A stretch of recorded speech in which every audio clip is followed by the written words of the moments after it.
The lighthouse stood at the edge of the world, or at least it felt that way to Elias. It rose from dark stone and salt-stained metal, battered by decades of wind and wave, watching the sea without blinking. Every morning before dawn, Elias climbed its spiral steps with the same measured pace. One hand on the rail. One breath at a time. Discipline had become muscle memory. Thoughtless. Safe. He had lived there for 12 years, long enough for silence to feel normal, and conversation to feel unnecessary. The town was a distant cluster of lights across the bay, barely visible on clear nights. He rarely went there anymore. The sea asked less of him. The lighthouse made sense. Elias believed in work. In routine. In responsibility. He believed that as long as the light turned on at dusk and turned off at dawn, he was doing enough. Maybe not living, but functioning. And for a long time, that felt like purpose. Yet some evenings, as the sun bled slowly into the water, a strange emptiness settled in his chest. Not pain. Not grief. Something quieter. Like standing in a room after everyone has left, unsure whether you were invited or merely tolerated. He told himself he didn't need more. Purpose was a luxury, he thought, something for people with choices. His job mattered. Ships relied on the light. Lives moved safely because he stayed awake through storms and fog. That had to be enough. Still, there were moments when he caught his reflection in the glass of the lantern room. A man with tired eyes. A man who had forgotten when he last wanted something for himself. In those moments, a question surfaced, unwelcome and persistent. Is this all I am? He pushed the thought away. Doubt was dangerous. Doubt made hands shake. So Elias tightened his grip on duty. He followed the rules. He kept the light burning. He convinced himself that usefulness was the same as worth. And maybe it was. Or maybe, deep down, he already knew the truth: you can keep the light on for others while slowly going dark inside. For a while, everything worked. The lighthouse hummed with quiet reliability, its great lens turning night after night, steady as a heartbeat. Elias took pride in that rhythm. He learned the moods of the sea the way others learned faces, how the waves sharpened before a storm, how fog crept in like a held breath. He adjusted, repaired, anticipated. Discipline became his language. Control, his comfort. Ships passed safely because of him. He never saw their faces, never heard their voices, but he imagined them, families asleep below deck, captains trusting a distant light they would never meet. That thought filled him with a subtle, private satisfaction. He mattered, even if no one said it out loud. Each small success strengthened the belief he carried: purpose is earned through usefulness. So he worked harder. He woke earlier. He stayed awake longer. When the generator faltered, he fixed it alone. When the stairs cracked, he replaced them plank by plank. There was a quiet pride in doing everything himself, in needing no one. The storms came, and Elias met them with resolve. Rain lashed the windows. Wind screamed through the iron railings. Still, the light cut through the darkness, unwavering. Each night it survived felt like a victory, not just over the sea, but over the doubt he never fully named. In rare moments, when supply boats arrived, officials praised the lighthouse's record. Reliable. Impeccable. Essential. Elias nodded, said little, and returned to his post. Praise was unnecessary, but he absorbed it anyway, letting it reinforce the narrow foundation of his identity. Yet beneath the pride, something else grew. A quiet fear. What would remain if the light ever failed? He didn't ask the question out loud. Instead, he doubled down. Purpose, he believed, was something you proved every day through discipline. Through endurance. Through never slipping. And as long as the light kept shining, he could ignore the truth waiting in the shadows, that a life built only on performance has no room for mercy. The storm arrived. Without ceremony. No warning sirens. No gradual buildup. Just a sudden shift in the air, heavy, electric, followed by waves that rose higher than Elias had ever seen. By nightfall, the sea was no longer breathing. It was shouting. Elias moved with practiced urgency. He secured the doors, checked the generator, adjusted the lens. His hands knew what to do even as his chest tightened. Storms had come before. The lighthouse had endured. He had endured. Then, somewhere between midnight and despair, something went wrong. A violent surge of wind rattled the tower, followed by a sharp, unforgiving crack. The light flickered. Once. Twice. Then darkness swallowed the room. Elias froze. He scrambled to the generator, rainwater already seeping through the stone. Salt stung his eyes. His fingers shook as he fought the machine, cursing the storm, the rust, himself. Minutes stretched into eternity. When the light finally returned, it felt weaker, delayed. Too late. By morning, the storm retreated, leaving wreckage behind. Debris scattered the shore. And far out beyond the rocks, a ship lay broken, split open by the sea it trusted. The news reached him quietly. No accusations. No raised voices. Just facts. Lives lost. A light that failed when it was needed most. Elias listened without speaking. Inside him, something collapsed. It didn't matter that the storm was beyond reason. It didn't matter that he had done everything he could. All he could hear was the voice he had been feeding for years, the one that said worth equals reliability. And he had failed. Guilt settled in his bones, heavy and cold. He replayed the night again and again, searching for a moment he could have changed. A faster decision. A stronger bolt. A better version of himself. The lighthouse still stood. The light still worked. But Elias no longer trusted it. And worse, he no longer trusted himself. In a single night, the purpose he had built with discipline and sacrifice turned against him. What once gave him meaning now became a sentence he could not escape. Because when your identity is built on never failing, one failure feels like the end of who you are. After the storm, time began to move differently. Days passed, but Elias remained trapped in the same night. The sea calmed. Repairs were made. Officials came and went. Yet inside the lighthouse, everything felt suspended, like a breath held too long. Elias refused to leave. They suggested time away. A transfer. Rest. He declined them all. Leaving felt like betrayal. If he stayed, maybe he could undo what had happened. Maybe discipline could still save him. So he worked harder than ever, but not with purpose. With punishment. He cleaned what was already clean.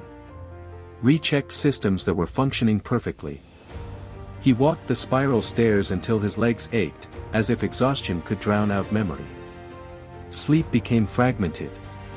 When it came, it brought the same images, waves breaking, light fading, silence where there should have been hope. He told himself he was being responsible. But deep down, Elias knew the truth, he was clinging to the past because it was familiar. Pain, at least, gave him something solid to hold on to. The town across the bay continued its quiet life. Laughter drifted faintly across the water on calm evenings. Elias closed the windows. Joy felt disrespectful. Each sunset became a trial. He stood by the lantern room, watching the light ignite, half expecting it to fail again. When it didn't, relief didn't follow, only dread. Success no longer brought peace. It only reminded him of the night it mattered most. He kept asking the same question, though never aloud, why am I still here? Not in the sense of survival, but meaning. Yet he refused to let the question evolve. Answers would require change, and change felt like forgiveness. Elias wasn't ready for that. So he stayed frozen, mistaking loyalty for healing. Mistaking discipline for redemption. The lighthouse shone faithfully each night, but Elias no longer saw it as a guide. It had become a reminder, a monument to a version of himself he believed he had lost forever.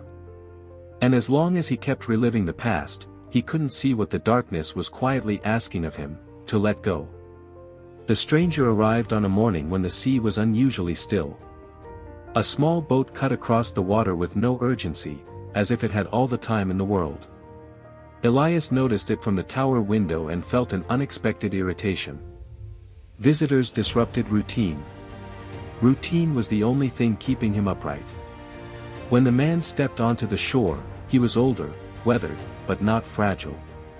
His movements were slow, deliberate. He carried no luggage, only a folded jacket under his arm.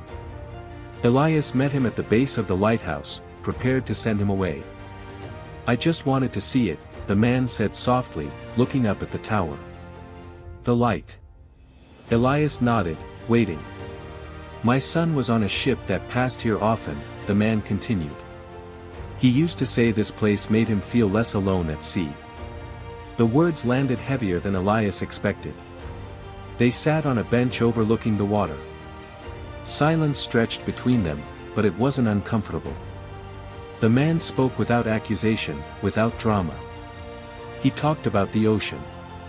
About loss.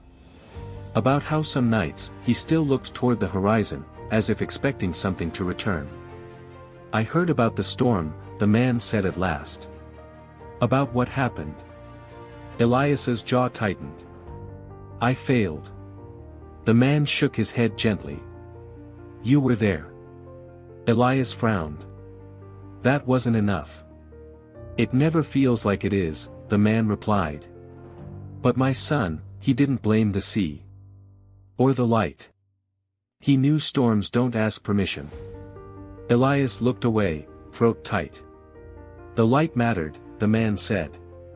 "Not because it was perfect. But because it was there most nights. That's what people remember." Before leaving, the stranger stood and placed a small object on the bench, a weathered compass, its glass scratched but intact. "Purpose isn't about never failing," he said quietly. "It's about choosing to keep showing up, even when the light flickers." Then he walked back to his boat, leaving Elias alone with words that refused to fade. After the stranger left, the lighthouse felt different, though not in ways Elias could name immediately.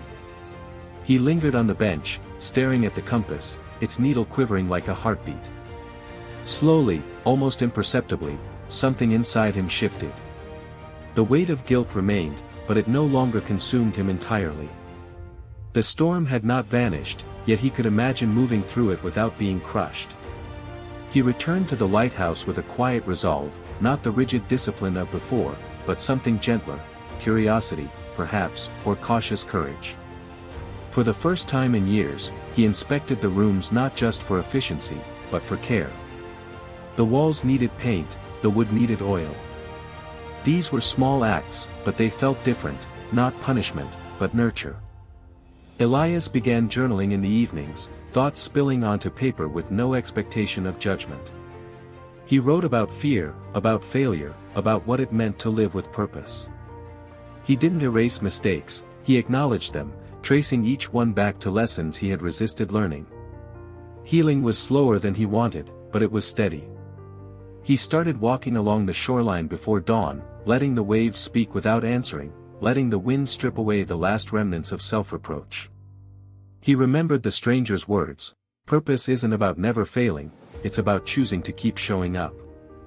They echoed as he climbed the spiral stairs each morning, not as pressure, but as permission. Small changes became habits. Elias fixed the lantern glass, cleaned the railings, checked the generator, not because failure would define him, but because care and consistency were worth practicing. He began noticing the birds, the tide pools, the way the horizon shifted from violet to gold. Life existed beyond duty, and the realization was startling in its simplicity. For the first time in years, he allowed a quiet smile at sunrise, letting hope seep into places it had been forbidden. The lighthouse was still his responsibility, but it was no longer his cage. Healing was not loud. It was steady. It was his rebirth. Weeks turned into months, and the lighthouse no longer felt like a prison. Elias moved through his days with a rhythm that was neither frantic nor forced. The mornings began with light stretching and careful inspection of the tower, the evenings ended with reflection and journaling. He had learned to notice the small miracles, the way sunlight fractured across the waves, the delicate patterns of frost on the glass, the quiet return of seabirds after the storm. These details reminded him that life was larger than his failures. The light shone as faithfully as ever, but now Elias looked at it differently. It was no longer a measure of worth or a shield against guilt. It was a companion, a witness, a tool. And he, in turn, was no longer defined solely by performance. Purpose had returned, not as a weight, but as a quiet pulse in his chest, steady and patient. Visitors still came. Fishermen, travelers, children curious about the sea. Elias greeted them with warmth, guiding them up the spiral stairs, showing them the lens, explaining the history of the lighthouse. He no longer feared their judgment. Their gratitude was no longer necessary for him to feel valuable. Yet he discovered a subtle joy in connection, in sharing light rather than proving himself. On calm nights, he would walk along the shoreline, compass in hand, feeling the wind on his face and listening to the gentle whisper of waves. He thought of the stranger who had visited months before, and the wisdom he had left behind. Purpose isn't about never failing, it's about choosing to keep showing up. Every day he practiced it. Every day he lived it. The man who had once been consumed by guilt and isolation now moved through life with quiet courage and humility. He had been broken by a storm, but he had learned to rebuild, not just the lighthouse, but himself. And in the stillness before dawn, when the horizon flamed with gold and violet, Elias finally understood, a life lived with care, presence, and choice is a life that shines, even when no one is watching. And now, as you sit quietly, perhaps reflecting on your own life, consider this: purpose is not earned through perfection. It is cultivated through presence, through showing up, and through the courage to continue even after failure. Elias's story teaches us that the weight of duty alone cannot fill the human heart, but understanding, acceptance, and small, deliberate actions can. Here are the lessons his journey leaves behind. 1. Discipline is powerful, but only when paired with self-compassion. Obsessively proving yourself may burn out your spirit. 2. Failure is not the end, it is a mirror showing what needs attention. Embrace it as a teacher, not a sentence. 3. Purpose is chosen, not demanded. You do not earn it, you remember it and act upon it. 4. Healing begins with letting go. Holding on to guilt or regret keeps you frozen. Release is the first step toward freedom. 5. Connection matters.